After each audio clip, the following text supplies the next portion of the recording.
Hey everybody, please, seated. Thanks for coming.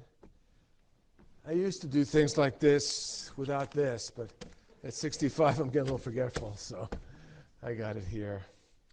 Anyway, I'm here to give an introduction for Secretary Hegseth, who today is going to talk about how he's going to lead us in the transformation of the Pentagon, how we do things there. I'd also like to thank our great president, President Trump, for giving me the opportunity to serve our great nation. I mean, he's incredible, change agent, all the amazing things he's doing so quickly. And in that spirit, he has set the tone for all of us. And our secretary from day one has set such a great tone, a tone of warrior ethos, launching our goals to transform our department from the Department of Defense to the Department of War, to really substantially improve our readiness, our fighting capabilities, our culture, all of our capabilities, and to really be exceptional.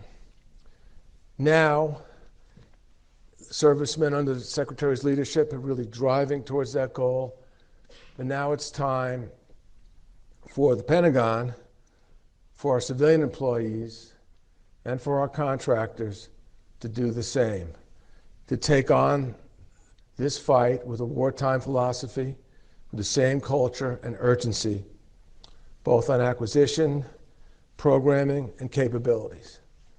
It's really important for our success. We're in the fight of our lives. We're against competition that's never been stronger, who are advancing rapidly, who are advancing urgently, and already have possessed great capabilities. We simply got to do better on our side of it. The Secretary will talk today about this transformation.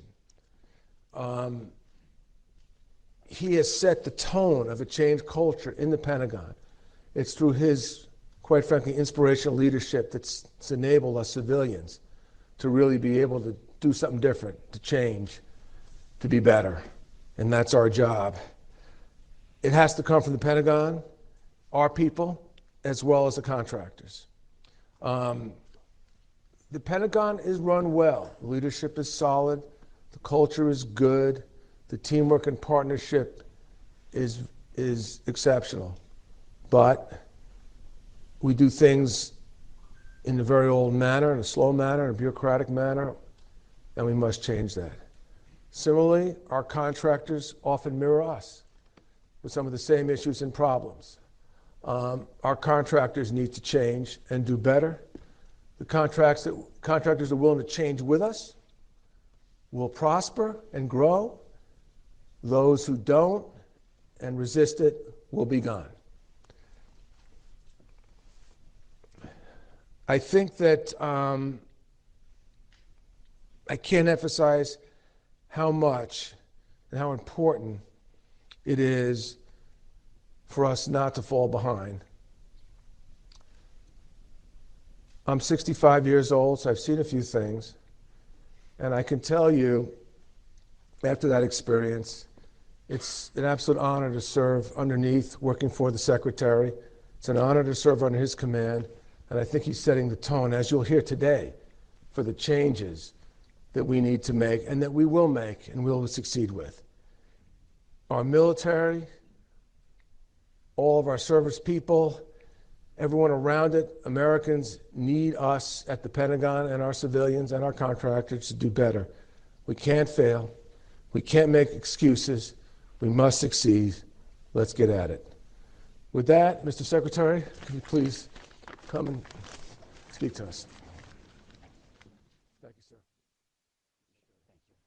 Please, take your seats.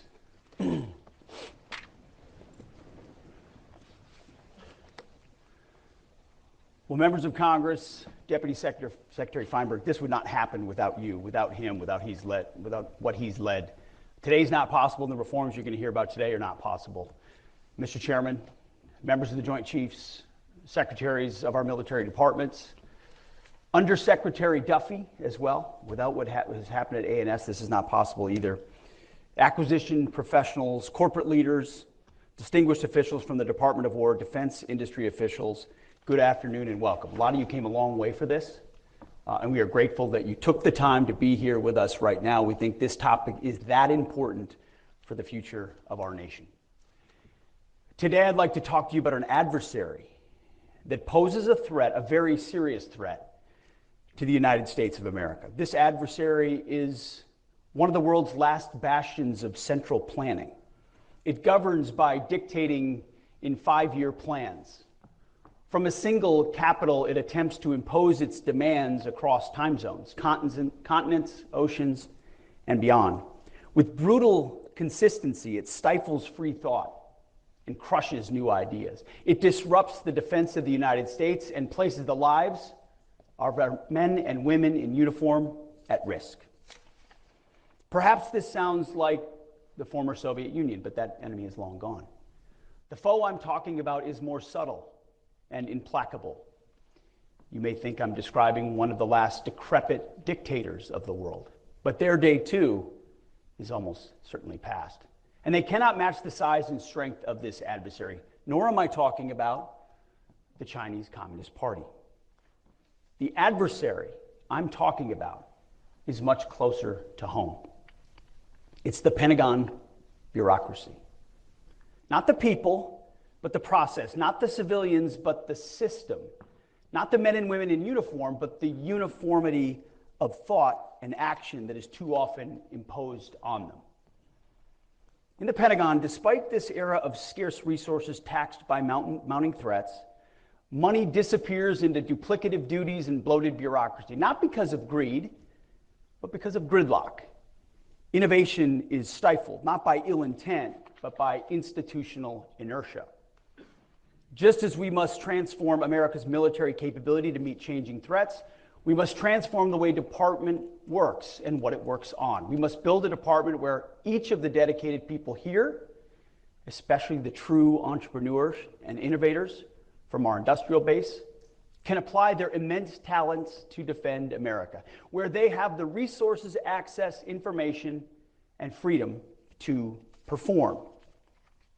Our challenge is to transform not just the way we deter and defend, but the way we conduct our daily business. The modernization of the Department of Defense is a matter of immense urgency.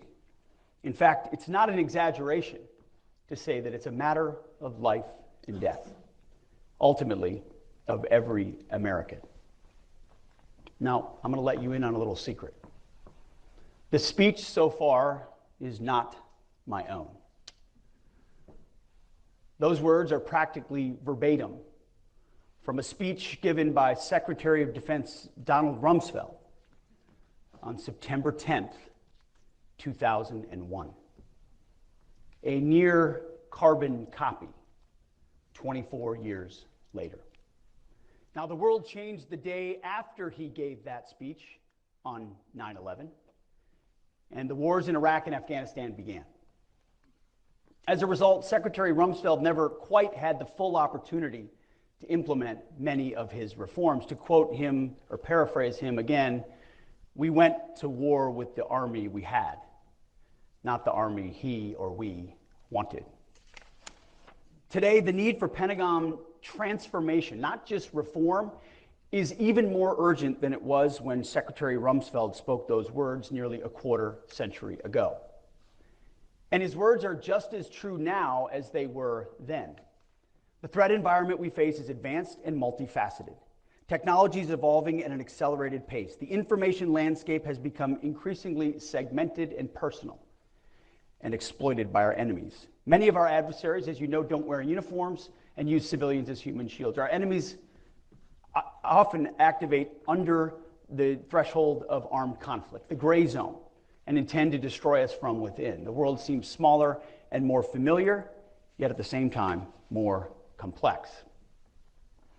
As I alluded to in my Quantico speech a few weeks ago, today we're undertaking a department-wide transformation of requirements, acquisition, and foreign military sales, addressing a core function of what we do at the War Department, identifying what our warfighters need, how we buy those capabilities, and then how we share those capabilities with our allies and partners, all in service of decisively winning any war that we must wage. For too long, our department has been hampered by a bureaucracy bogged down by burdensome and inefficient processes, paralyzed by impossible risk thresholds, and distracted by agendas that have nothing to do with warfighting. Naturally, such a system gives rise to a certain culture within the organization, and people adapt to that culture in order to thrive within it. The institution shapes the individuals as much as the individuals shape the institution. It becomes mutually reinforcing, and over time, the prevailing pattern becomes more and more entrenched, risk-averse, and immovable, to the point that the whole psychology of the department is stuck in a system in which process, not outcomes, matter the most. Previous administrations have tried and failed to address these issues, seeking to go around the process rather than confront it head on, leaving our military and our industrial base weaker as a result. The department's perverse process has in turn fostered a culture in today's defense industrial base that makes it unlike any other American market, uniquely tailored to the Pentagon in the worst way. Unstable demand signals, uncertain projections, and volatile customer base has caused the defense industry to adopt the same entrenched, risk-averse, and lethargic culture that we have in government. The result, an absence of urgency, a fear of innovation, and a fundamental lack of trust between the military customer and our limited, more limited than it should be, defense industrial base. What's worse, the defense industry financially benefits from our backwards culture. Schedule overruns, huge order backlogs, and too predictable cost increases become the norm. Our military and our taxpayers need a defense industrial base that it can count on to scale with urgency in a crisis, not one that is content to wait for money before taking urgent action. This relates to the whole industrial base, and most importantly to the large primes that we do business with today.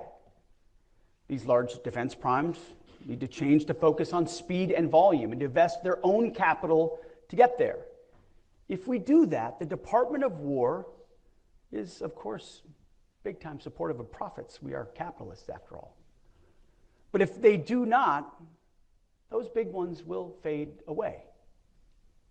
We've all heard this sort of talk before. Transformation of our acquisition process is a war of attrition, a war that we intend to win. Day by day, week by week, month by month, year by year. I'm telling you, Feinberg and Duffy won't stop. It's been the department's fault for far too long that we're in this predicament. And it will take a focused and sustained effort to succeed, and succeed we must. We will no longer ignore the plank in our own eye. The goal of this speech is not to name and shame people or companies or departments.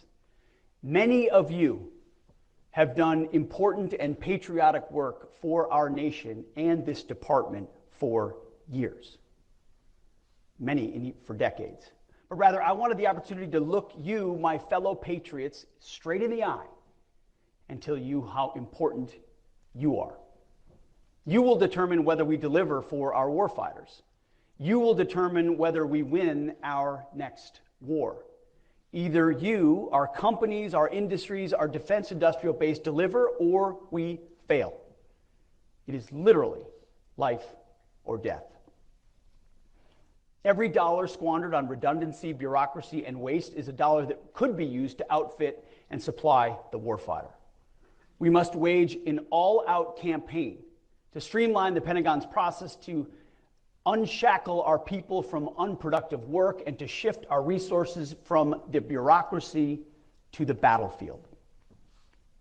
Our objective is simple. Transform the entire acquisition system to operate on a wartime footing, to rapidly accelerate the fielding of capabilities and focus on results. Our objective is to rebuild the arsenal of freedom. American industry and its innovative spirit are begging to be unleashed to solve our most complex and dangerous warfighting problems. We need to get out of our own way, out of your way, and enter into real partnership with you, rather than overprescribe and decelerate your natural progress. In turn, industry needs to perceive business with the Department of War from the perspective of growth and assume risk to partner with the United States. Speed and a focus on outcomes are fundamental to successful deterrence. Our warfighters require the depth of capabilities to deter any aggression and, if necessary, decisively defeat any enemy that dares to challenge America. We're talking here about transformation, not toothless reform, and we're seeking it fast.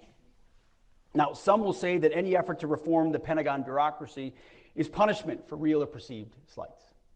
We think that's nonsense. I'm not here to punish, we're here to liberate. I'm not here to reform, but to transform and empower. We mean to save the bureaucracy from itself. Because the chairman and I talk about this all the time. This is a 1939 moment, or hopefully a 1981 moment. A moment of mounting urgency. Enemies gather, threats grow, you feel it, I feel it. If we are going to prevent and avoid war, which is what we all want, we must prepare now. Our adversaries are not sitting idly by, they're moving fast. They're developing and delivering new capabilities at a rate that should be sobering to every American, especially those who work in the Pentagon and in the defense industrial base. Their ambitions and intentions are bold. Their actions speak volumes, and frankly, at times we've been too damn slow to respond. But before we get too far along, when it comes to transformation, let me give some credit where credit is due.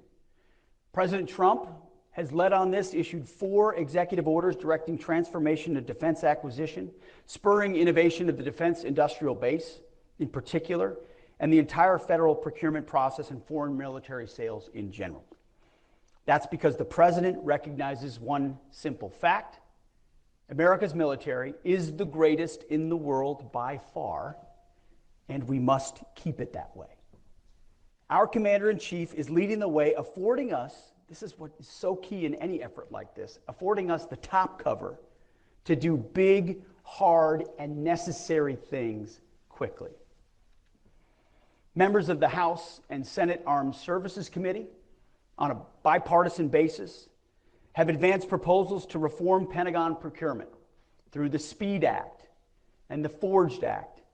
Through their close collaboration and extensive exchanges with Congress, much of what we are planning and announcing directly reflects the insights and reform ideas that have emerged from those ongoing partnerships.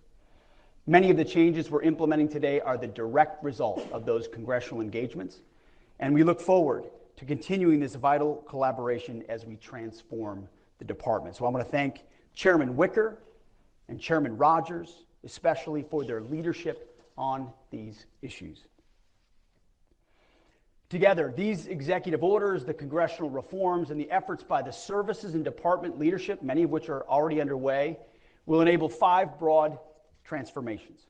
1, inspire American industry to become a wartime industrial base that focuses on speed and volume through reliable demand and adaptable business practices for current partners and new entrants alike. 2, unleash the defense, industrial, and government workforces by incentivizing progress over process. 3, bias new acquisition and requirements processes for speed, flexibility, and efficiency.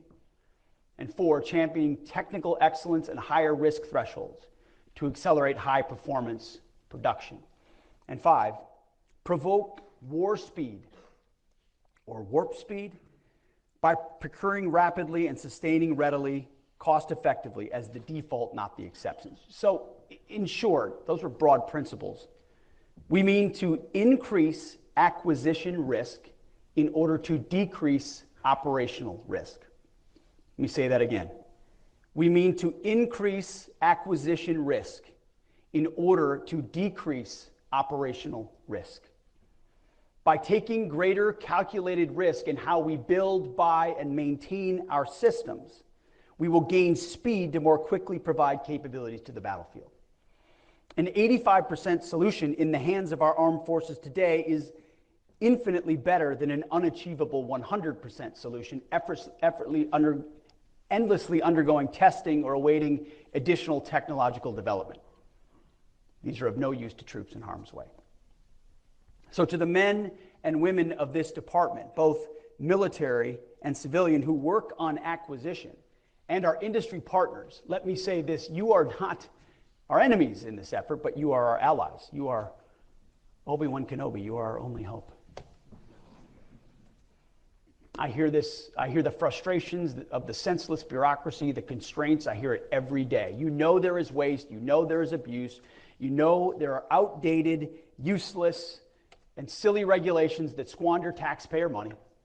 You also have ideas to help us defend the United States better, to reform our processes for the better, to make our processes more responsive to the needs of the warfighter. As we move forward, we need your help, and your help as we transform this effort. As I said at Quantico, consider yourself hereby liberated. In transforming the acquisitions process within the Pentagon, we will build on the tenets of restoring the warrior ethos, rebuilding the military, and reestablishing deterrence. We cannot achieve the last two without infusing the first throughout the acquisitions ecosystem, including the boardrooms, the labs, and the factories of our indispensable industry partners. The first step in achieving the warrior ethos, as I emphasized at Quantico, requires that we expect the same from our partners. It's imperative that industry focus on hiring and promoting individuals based on merit and not on some garbage ideological standard. DEI has failed at every level of every organization. In our system of acquisition, we all serve the men and women in uniform and are accountable to the American taxpayer, but we all have a specific role. The Pentagon establishes expectations and outcomes and accountability.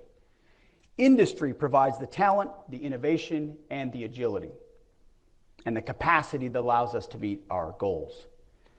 As with our warriors, the performance standards that industry needs to meet must be high and unwavering. Tolerance for underperformance and failure, low. And the imperative for continuous improvement, relentless.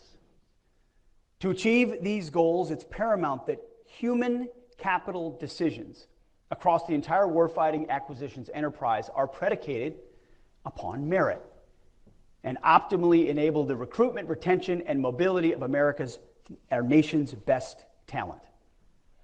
Just as I told the uniform ranks, personnel is policy. So too in acquisition. Human capital decisions focused on hiring, promoting, rewarding, and accountability will directly determine the success of acquisitions reform. And more importantly, whether or not we save our republic. That's how important it is.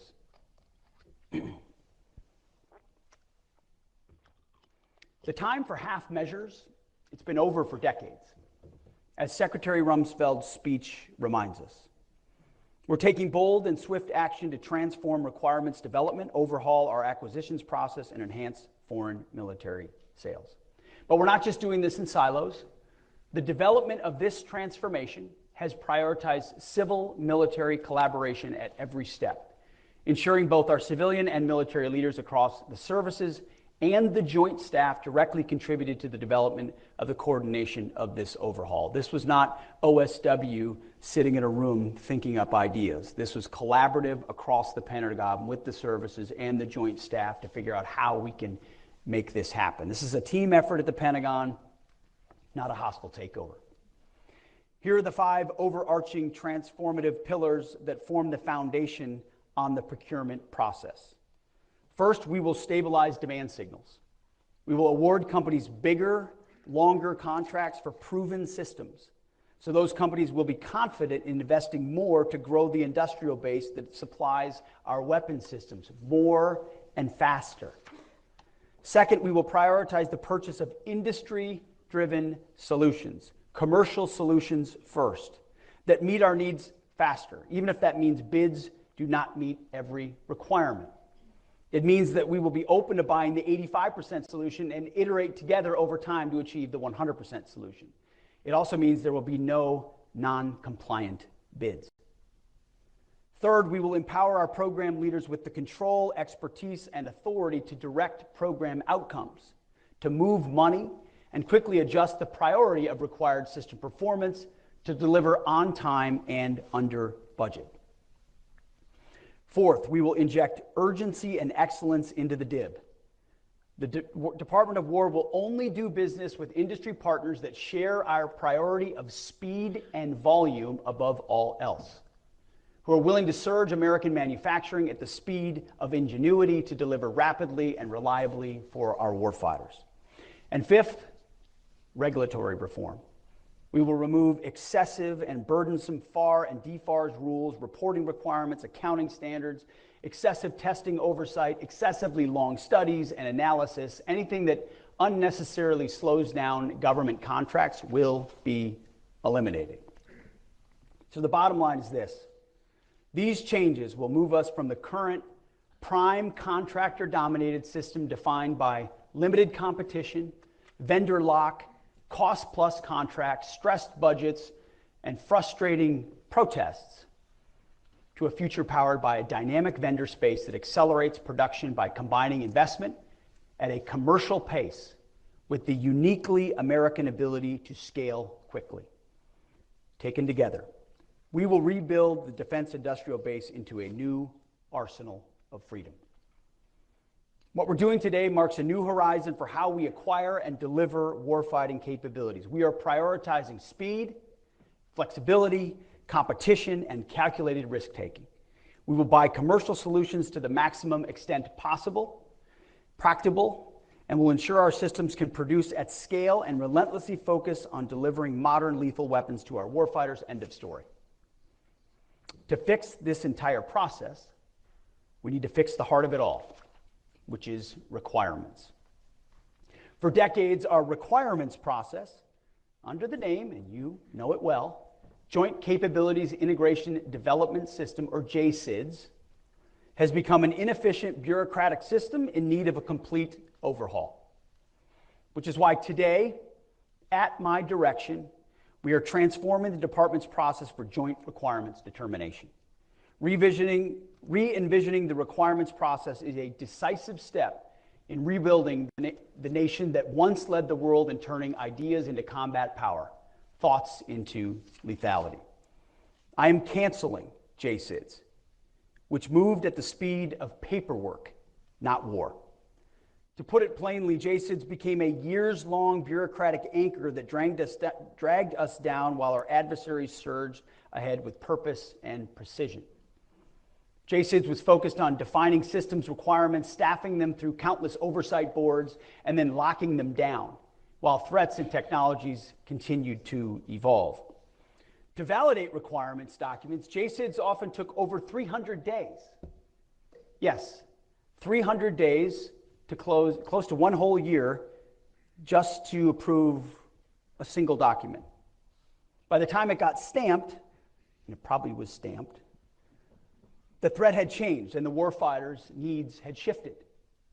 The process was so complicated that there is a 400-page manual, instruction manual, just to understand it, imposing endless templates and layers for review. JCIDS had dozens of reviewers and sign-offs and hundreds of comments to approve a single document. It's its own ecosystem, most of which added little to no value. We tried to please everyone, so we chased consensus instead of clarity. It became a go-along to get along process. The result? Overspecified requirements that satisfy everyone and serve no one.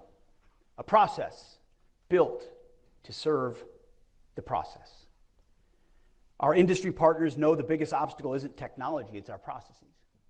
Requirements are unclear or overly prescriptive and even contradict themselves, like that last sentence.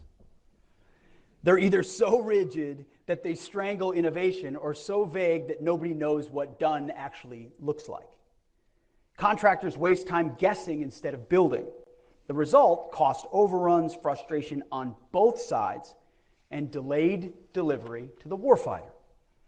What industry is asking for is simple: clear, stable problem statements, provided early enough to plan, hire, and train the workforce, and then invest in capital modernization.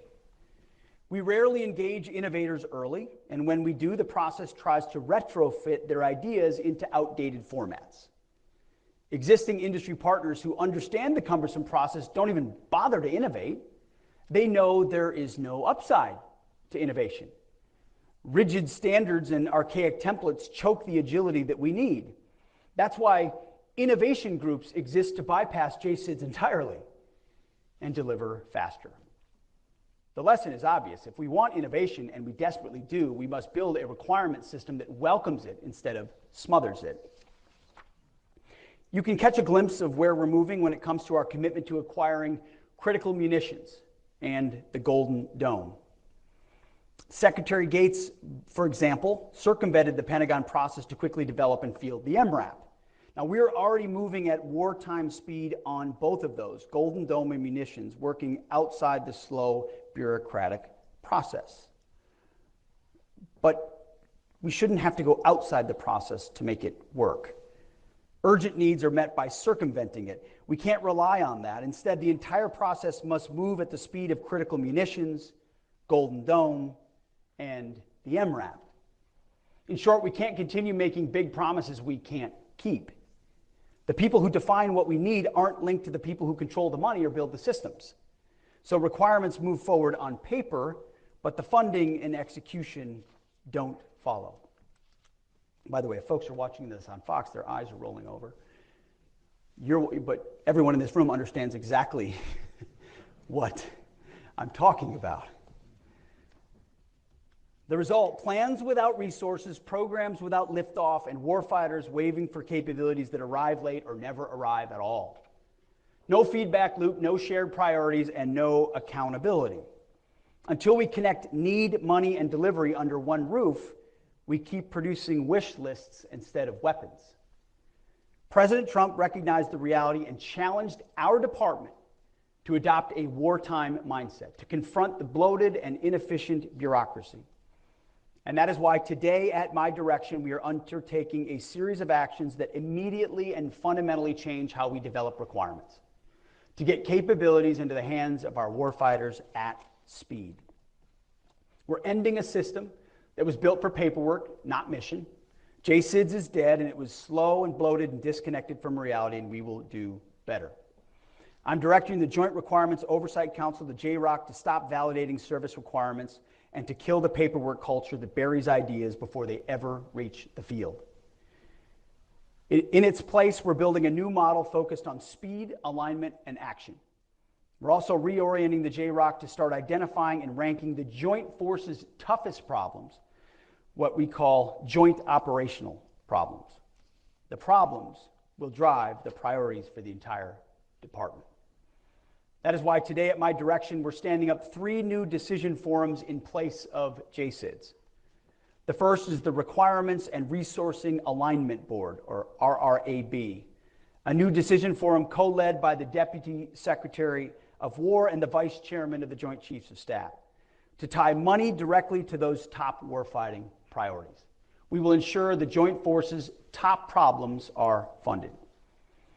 We're also creating the Mission Engineering and Integration Activity, or MEIA, to bring the best minds, government, industry, and labs together early to experiment, integrate, iterate, and prototype solutions instead of watching good ideas die at the hands of a worthless process.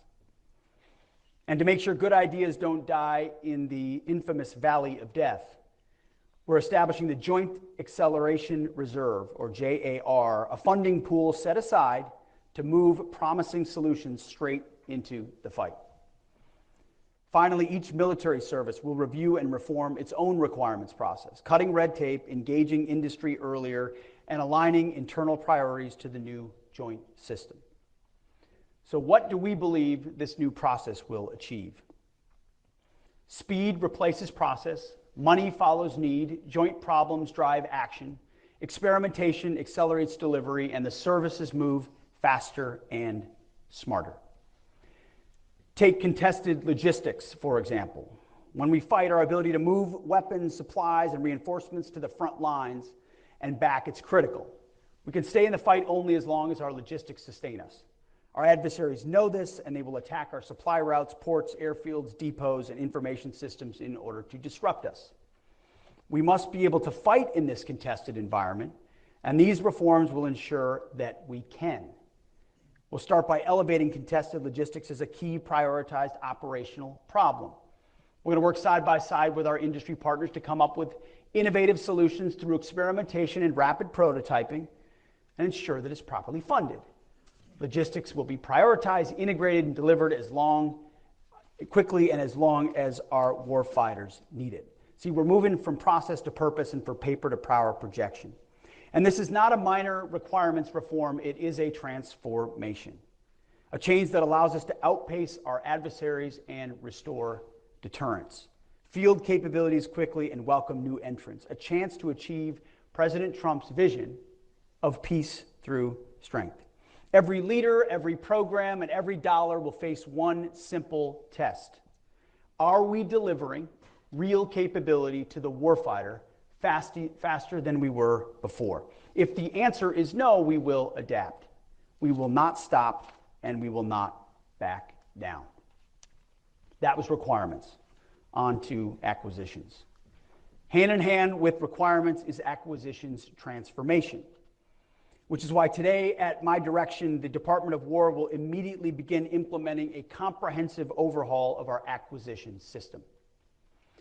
President Trump did not send us here to nibble at the edges. He sent us here to fix it. And that's exactly what we plan to do. As mentioned earlier, President Trump's executive orders direct the department to modernize acquisition for speed, flexibility, and efficiency, to revitalize the defense industrial base and leverage America's commercial innovation, to incentivize our acquisitions workforce, encourage risk-taking, and cut red tape, promoting efficiency and enhancing competition. That is why today, at my direction, the defense acquisition system, as you know it, is dead. It's now the warfighting acquisitions system. And this isn't just a name change, it's a fundamental shift in how we view and practice acquisition. General Omar Bradley once noted that amateurs talk about tactics, but professionals study logistics, and of course he's right. Wars are won and lost not only by warriors on the battlefield, but by acquisition and industry professionals who shape the fight years before it ever takes place. That's all of us and all of you. Acquisition is a warfighting function, and it must enable and encourage continuous adaptation and improvement of our warfighting capability. We need acquisition and industry to be as strong and fast as our warfighters. The warfighting acquisition system will dramatically shorten timelines, improve and expand the defense industrial base, boost competition, and empower acquisition officials to take risks and make trade-offs. We're leaving the old, failed process behind, and will instead embrace a new, agile, and results-oriented approach. What used to take, sometimes when you add it up with requirements, 3 to 8 years, we believe can happen within a year. That old approach had 3 systemic challenges. First, fragmented accountability where no single leader could make trade-offs between speed, performance, and cost. No one's in charge. Second, broken incentives that reward compliance with rules and regulations, ignoring schedule delays and cost overruns, resulting in our warfighters operating with old, unreliable legacy systems. And third, a chaotic requirements, budgeting, and contracting environment that disincentivized industry investment, leading to constrained capacity that cannot surge or adapt quickly without government intervention and, of course, more and more funding. The core principle of the acquisitions transformation we are unveiling today is simple. Place accountable decision makers as close as possible to the program execution, eliminate the layers of bureaucracy that hinder them, and then empower them with the authorities and flexibility to drive timely delivery. Eliminating the layers of bureaucracy mean every program, every process, every board, and every review must justify its existence by demonstrating value in a timely manner of capabilities to the warfighter. Those that are of low or no value will be eliminated so we can continue to accelerate our speed of delivery to the warriors. Here's what you can expect. Today at my direction, we are transforming and reorganizing the existing program executive offices, or PEOs, into portfolio acquisition executives, or PAEs. The acquisition chain of authority will run directly from the program manager to the PAE. Each PAE will be the single accountable official for portfolio outcomes and have the authority to act without running through months or even years of approval chains, and they'll be held accountable to deliver results. Now, these PAEs will be empowered with the authorities to make decisions on cost, schedule, and performance trade-offs that prioritize time to field and mission outcomes. That means less time identifying what our warfighters need, releasing solicitations to industry, and finalizing contracts to get production running at scale. Our warfighters, as you know, can't wait decades for the tools they need to deter and fight our wars and to win them. The current pace of technological innovation is unprecedented. The services deal with it every day. By the time we field new capabilities, they need to be upgraded and then upgraded repeatedly to maintain edge over our adversaries. And it's not just software that needs regular updating, but the critical components as well. By the time to make those updates in production, let alone putting them in contract, is delaying schedules by years. Everyone in here knows it. Years. And we're done with that status quo. Which is why today, at my direction, the Department of War will issue guidance within the next 180 days for portfolio acquisition executives to implement several game-changing practices. We will establish adaptable test approaches that enable rapid certification, evaluate multi-track acquisition strategies to allow third-party surge manufacturing capacity, maintain a standard to carry at least 2 qualified sources through initial production. And lastly, we will establish module-level competition through modular open systems approach. The Department's Office of Department's Office of Research and Engineering, led by Undersecretary of War Emil Michael, along with Mike Duffy, will issue these revised guidelines, A&S and R&E. No more standing by and talking about the benefits of modular capabilities. We're making this a reality. Portfolio acquisition executives will now have the authority to enact the modular open system approach, a technique that commercial industry has been practicing and using for years. Imagine being able to swap parts or software of a critical munition without needing to, completely redesign the missile. It's common sense, but we're not doing it. Updating our lethal capabilities in real time should be the norm, not waiting years to redesign, produce, and field a platform just to have it just in time for it to undergo another round of updates. Around-the-clock software updates should be a given, just like on your smartphone, to improve performance and critically protect our infrastructure against rapidly evolving cyber threats. It's all about empowering innovation and not stifling it. It's about the defense industry leveraging practices the commercial sector has already perfected, things like computer-aided design, digital processes, building virtual models, and 3D printing. We will break down monolithic systems and build a future where our technology adapts to the threat in real near time. Contracting officers will be embedded within program teams and accountable to program leaders, shoulder to shoulder with our engineers, operators, and warfighters, the ultimate end users, who can provide critical real-world user feedback to the engineers. Contracting officers' performance will be judged not on mindless compliance with thousands of pages of regulations, but on mission outcomes. The portfolio chain of command are the ones in charge. They're responsible for mission success. If the mission is not successful, there will be real consequences. We will ensure accountability by extending PAE tenure to be longer than the current PEO service times. We will leverage taxpayer dollars in a more accountable, flexible, and deliberate manner to maximize their value across capability portfolios. We will shift funding within portfolios' authorized boundaries, swiftly and decisively to maximize mission outcomes. If one program is faltering, funding will be shifted within the portfolio to accelerate or scale a higher priority. If a new or more promising technology emerges, we will seize the opportunity and not be held back by artificial constraints and funding boundaries that take months or even years to overcome. And we will partner with Congress at every step of the way for seeking maximum flexibility empowered by transparency. Instead of each program acquiring its own infrastructure, portfolios will invest in common platforms, interfaces, and test ranges. No more endless delays or bureaucratic gridlock. No more customized acquisition pathways. The battlefield doesn't work that way, and neither should our capability development. Programs will be schedule-driven with fixed delivery cycles that embrace learning through iterative development. Our combatant commanders will get operational capabilities years earlier on mature technologies before the threat window actually closes.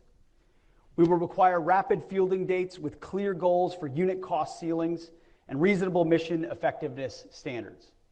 All other attributes must remain tradable.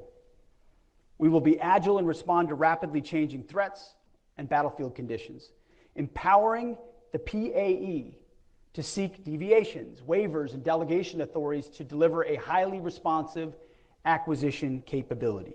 We will eliminate unnecessary technical standards and compliance requirements that add little or no value to fielding lethal capabilities.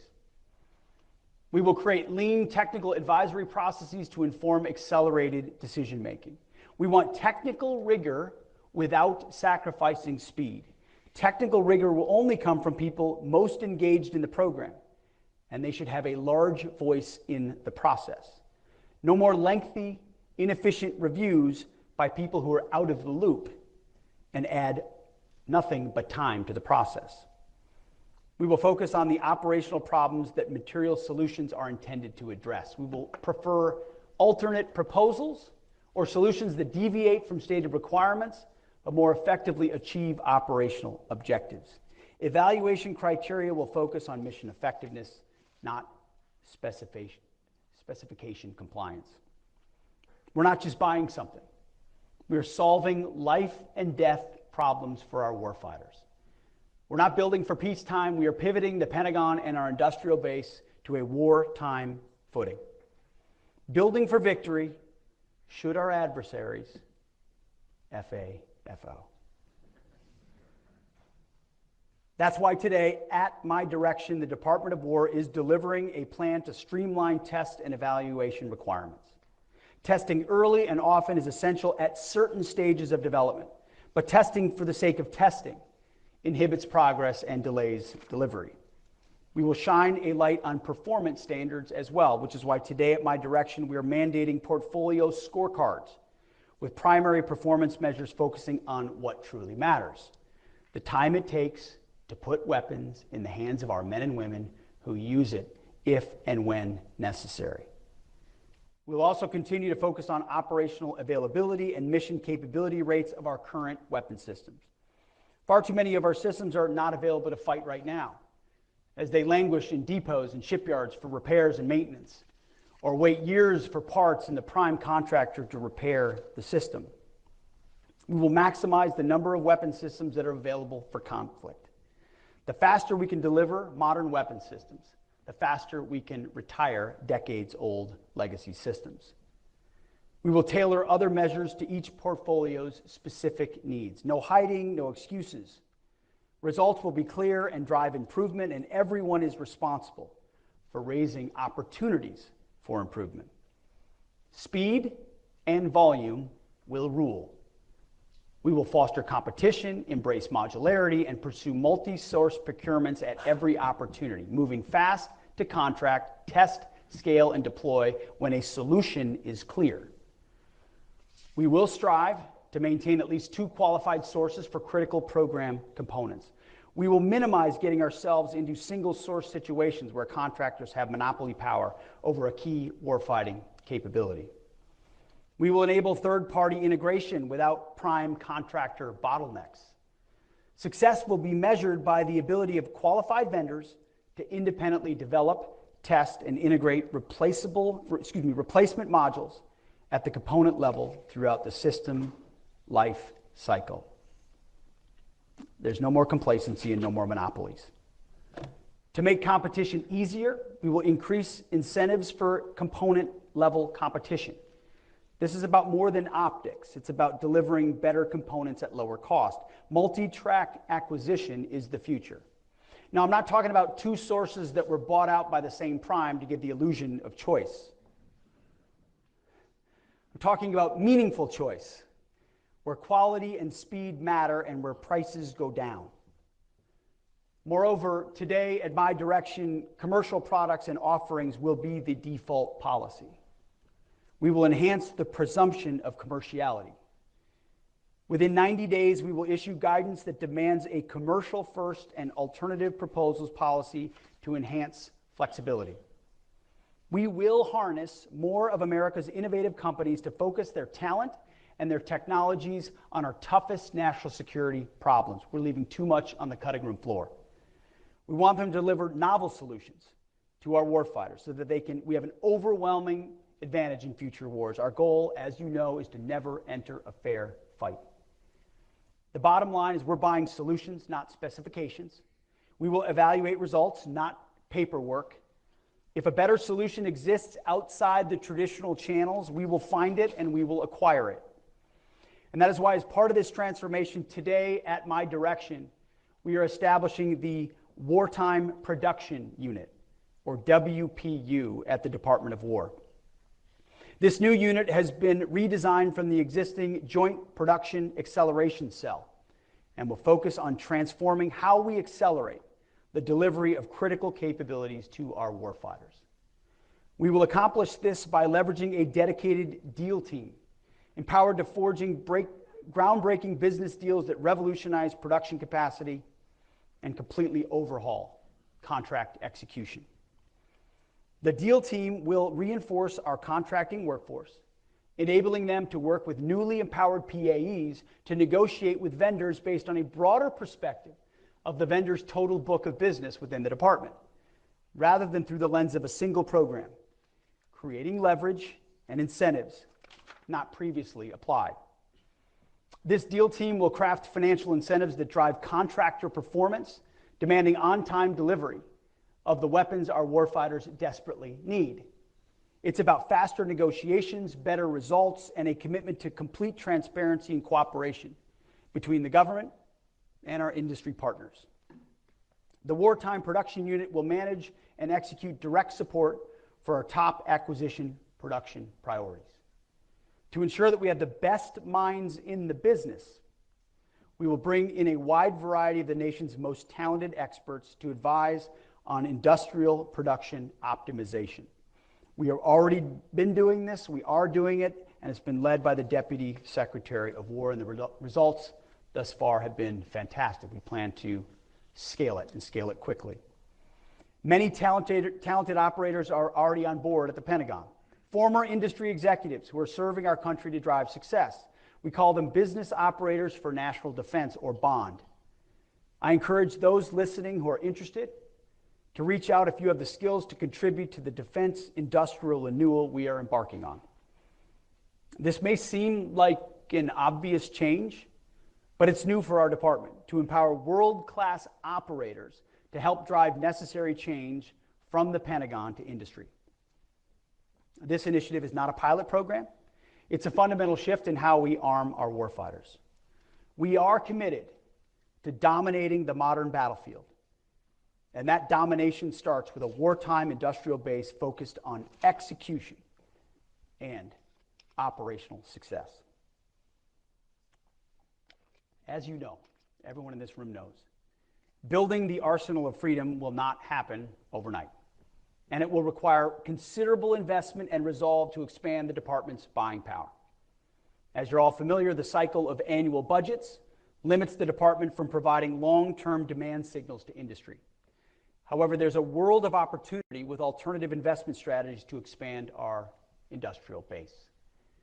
And that is why today, at my direction, the Department of War will publish new guidance to ensure that there are clear incentives for contractors to deliver on time, increase production capacity, and have the demand signal needed to attract private investment.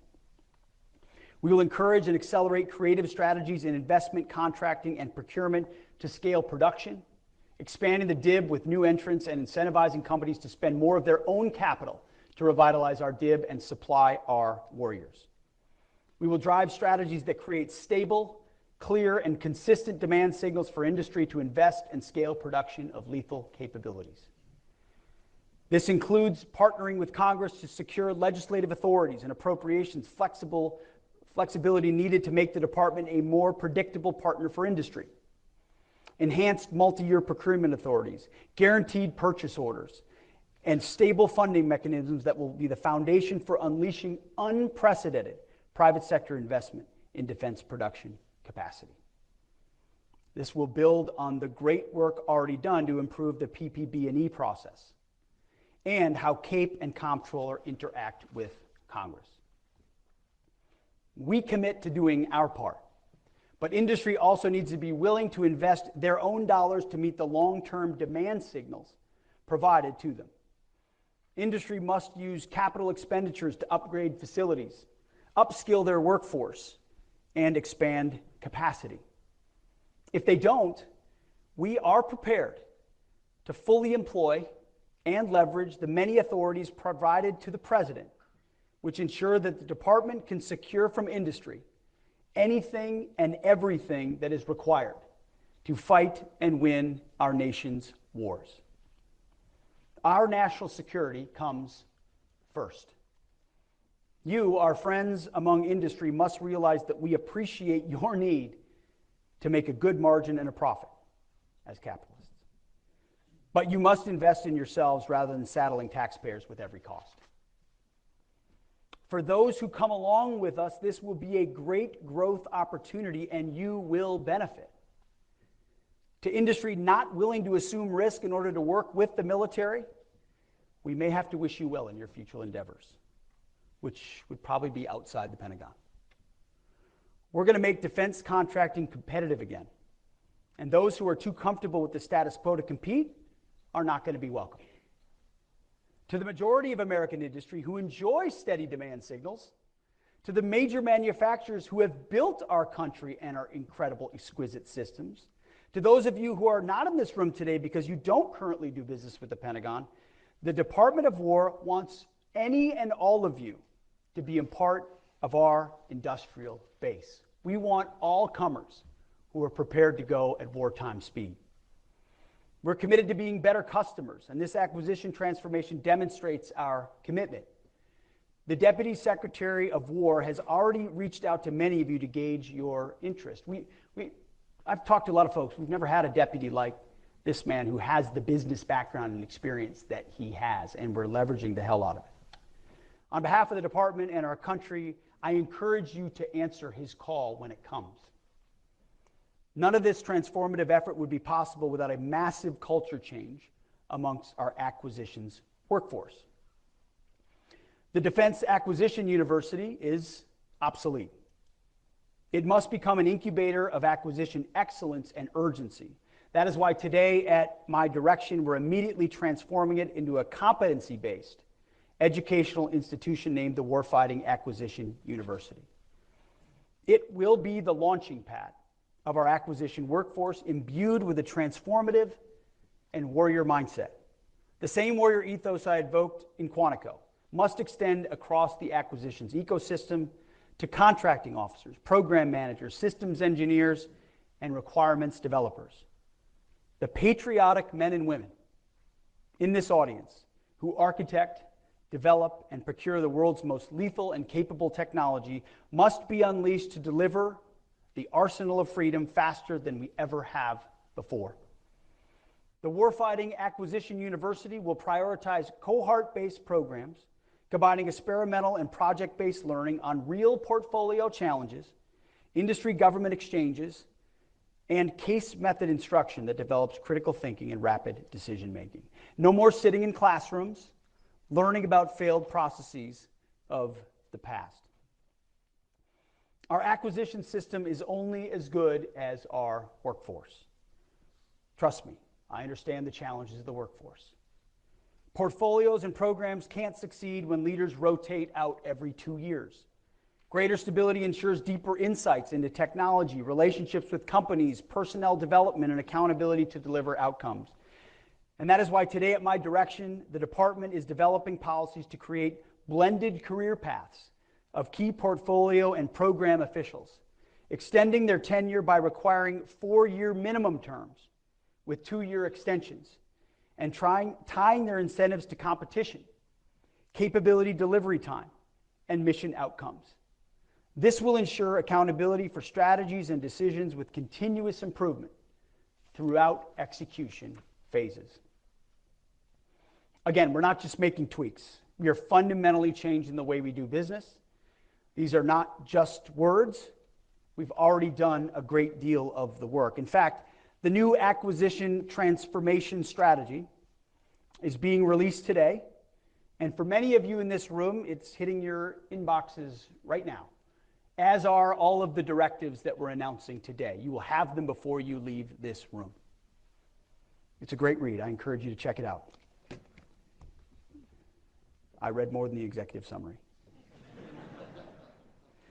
Speed to delivery is now our organizing principle. It is the decisive factor in maintaining deterrence and warfighting advantage. If our warfighters die or our country loses because we took too long to get them what we needed, we have failed. It is that simple. That is the business we are in. And we talk to a lot of people that have been in this building a long time. The sense of that urgency has slipped too much. And when you look at what we face, we have to recapture it. Finally, foreign military sales. Transforming requirements and acquisition alone, not enough. We must also improve the way our department and the industrial base supports weapons sales to our allies and our partners. This is a top priority for my team in partnership with Secretary Rubio and Secretary Lutnick. Thanks to the efforts of President Trump, we have reached an all-time high in our foreign military sales.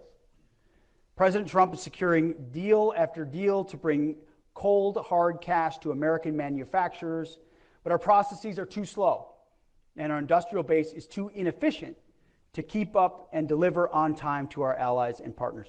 Believe me, I hear about this on every foreign trip and every conversation I have with every president, prime minister, and minister of defense is what is wrong with your foreign military sales.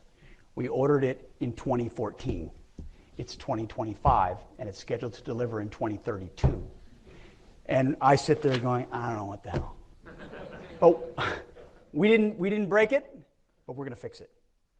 Not only are foreign military sales and defense commercial sales important to our American industrial base, but they're also critical to our strategic vision on the global landscape. Burden sharing has been a key pillar of President Trump's and the Department of War's agenda. And to accomplish this, our allies and partners must be armed with the best and most interoperable weapons systems in the world. Foreign military sales allow our warfighters to stand shoulder to shoulder with our allies to face dangerous global challenges. We're solving it. Hundreds of billions of dollars annually in foreign military sales and defense commercial sales for American-made weapon systems will provide our companies with the fuel to invest in new manufacturing plants, hire engineers, and source components and materials from thousands of subcontractors and suppliers.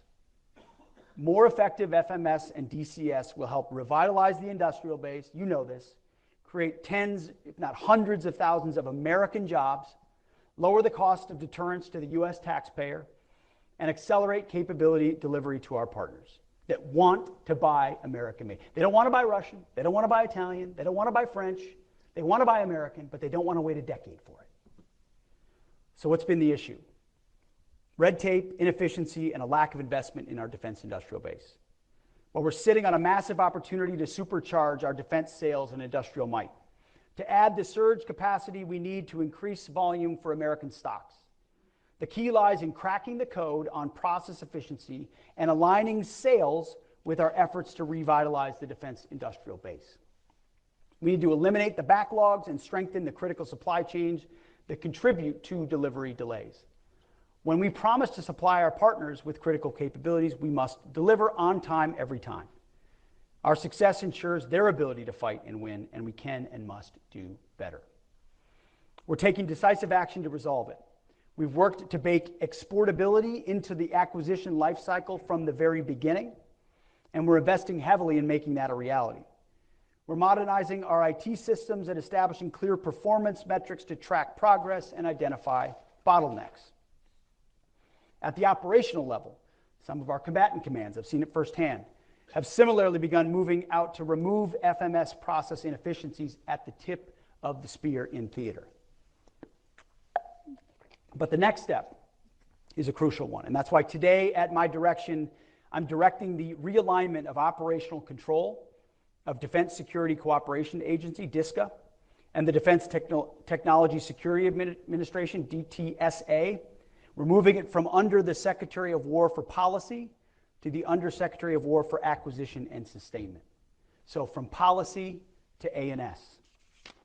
Now you might ask yourself, how does an internal Department of War shift in reporting structures make any difference? It makes a huge difference. In delivering defense articles and services to our allies and partners, it's a complex process, and success demands a unified approach across the entire acquisition lifecycle. From the first dollars invested in research and development, all the way through maintenance and delivery of spare parts. When a foreign partner or ally needs to acquire a new capability from the United States, we need to ensure that the department's own processes are efficient, effective, and primed to rapidly review those capabilities for transfer or place them on contract and then delivered as quickly as possible without impeding deliveries to the U.S. warfighter. By planning against a total aggregated picture of global demand against our industrial might, we can achieve breakthrough results, rapidly equipping our allies, bolstering global stability, and projecting American strength. That's exactly what this realignment gets after. By aligning DSCA and DTSA under A&S, we provide leadership focus and establish clear lines of accountability. We're better integrating FMS with our warfighter acquisition system and our defense industrial base activities. What you get is stronger cohesion of our acquisition, security cooperation, and technology security enterprise.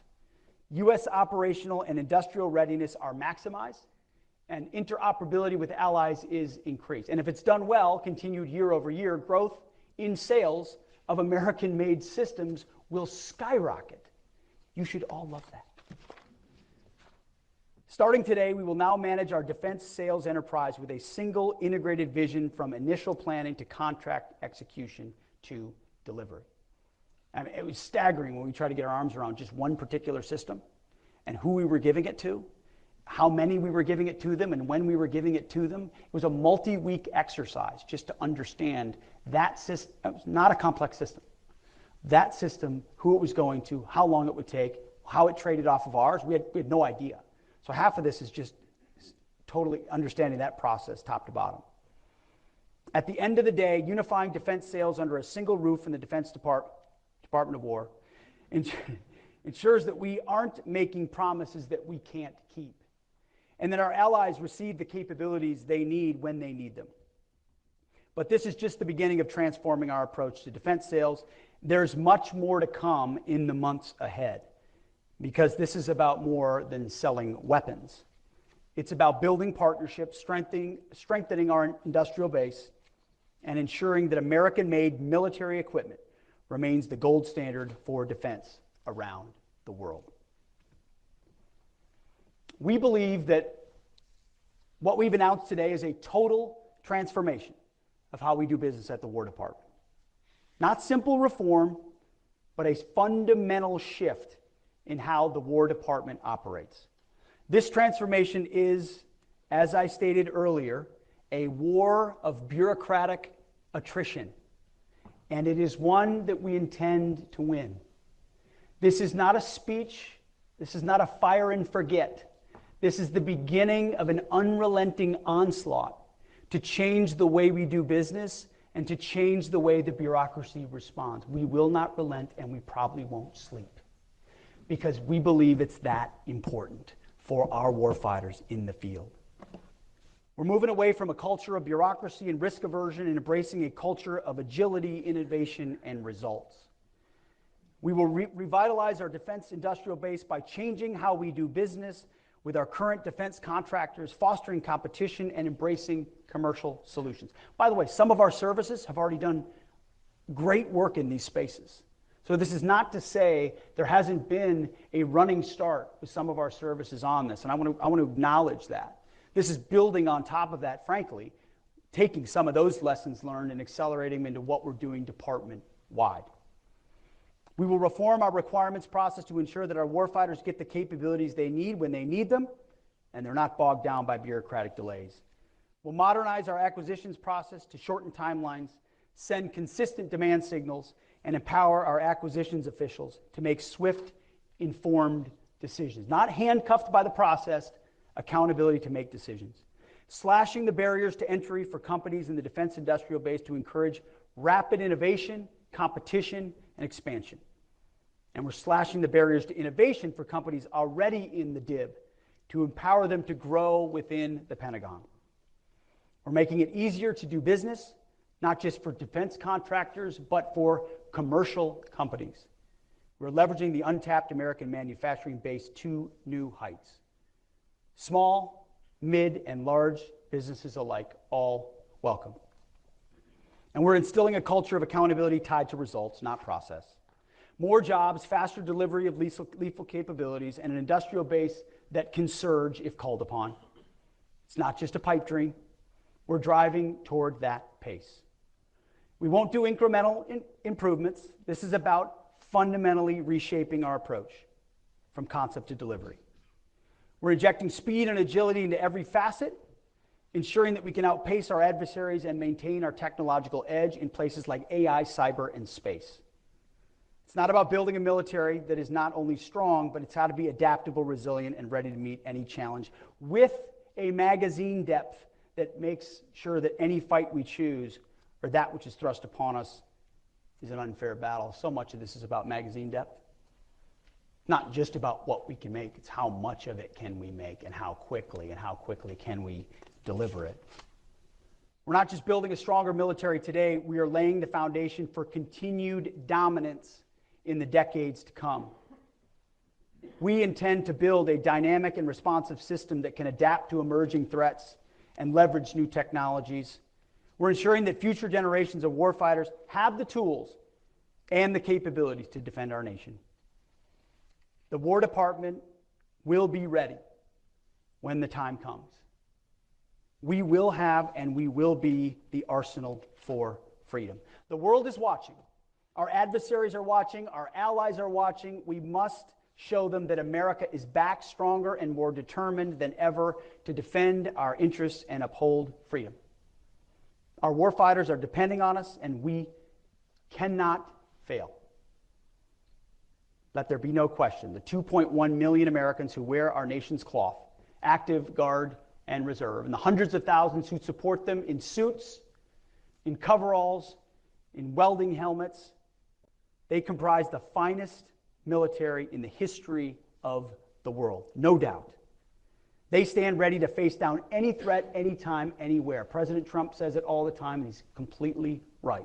We have the best, strongest, most lethal military in the world. Our job is to liberate them from any antiquated systems and incentives of the past, delivering them the military of the future at speed. We know the threat. I know the threat. You know the threat. We know the environment. This is our moment.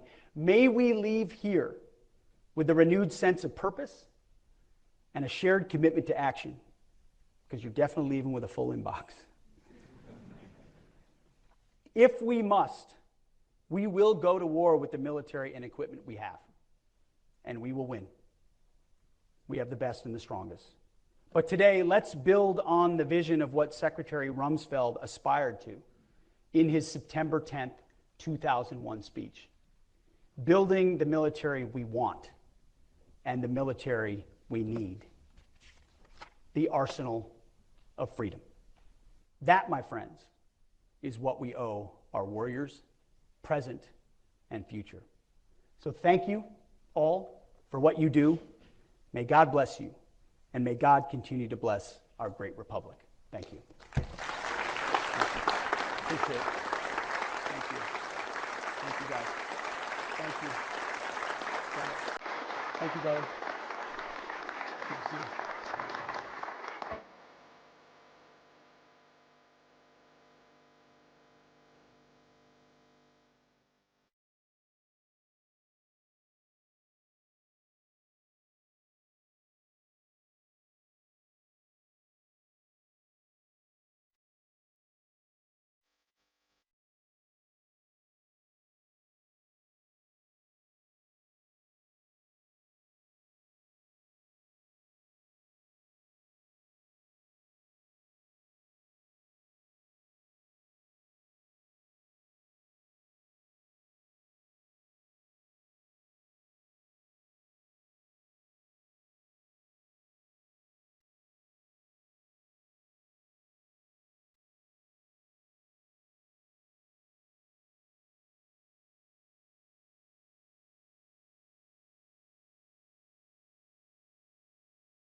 you.